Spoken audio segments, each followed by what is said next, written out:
On July 16, 1945, in Alamogordo, New Mexico, after the successful nuclear bomb test was completed, President Harry Truman had a big decision to make on how to proceed with the war against Japan.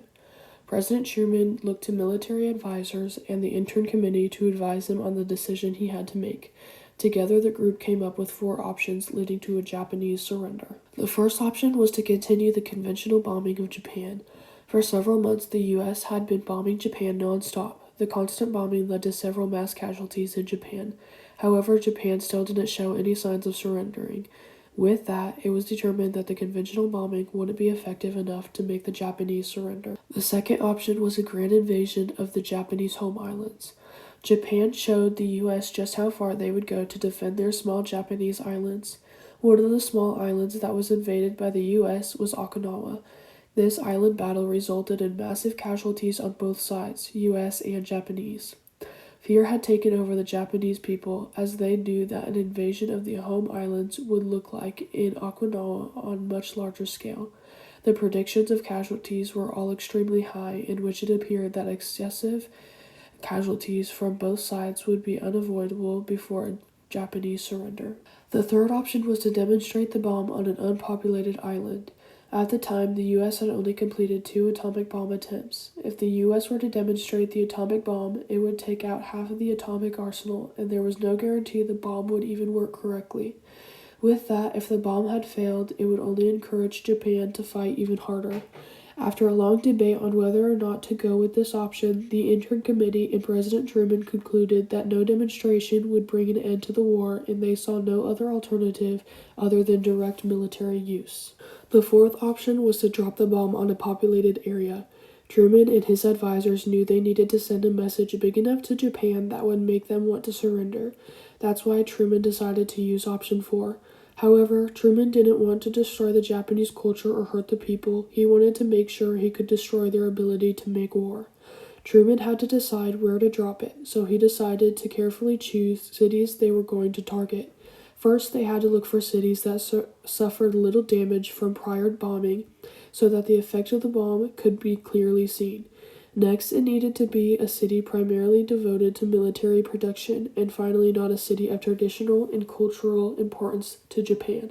On August 6, 1945, the first uranium-based atomic bomb, the Little Boy, was dropped over the city of Hiroshima by the U.S. B-29 bomber, the Enola Gay. The second atomic bomb was dropped over Nagasaki on August 9th. This bomb was a plutonium-based bomb called the Fat Man.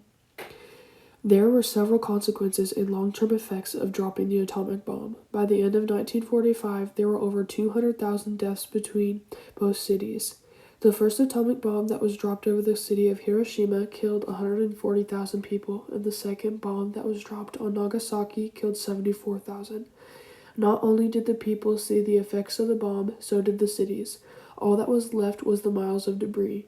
1 week after the second bomb was dropped, World War II was finally over as Japan surrendered on August 15, 1945. Long-term impacts. Due to the radiation given off by the bomb, many of the survivors of the bomb lived with an increase of health complications. Those who survived were more prone to cancer, such as leukemia, thyroid, breast, lung, and other cancers at more significant rates than normal. Women who had been exposed to the bomb were seen to have children with an increase in a small head, mental disability, and an impairment in physical growth.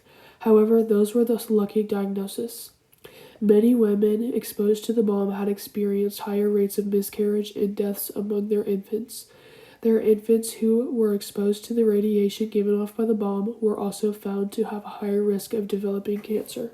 A second long-term impact was the movement in which the Hibakusha people fought to eliminate the use of nuclear weapons.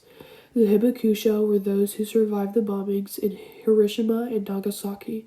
These people saw the effects on the health of others from the radiation given off by the bomb and decided to fight to abolish nuclear weapons.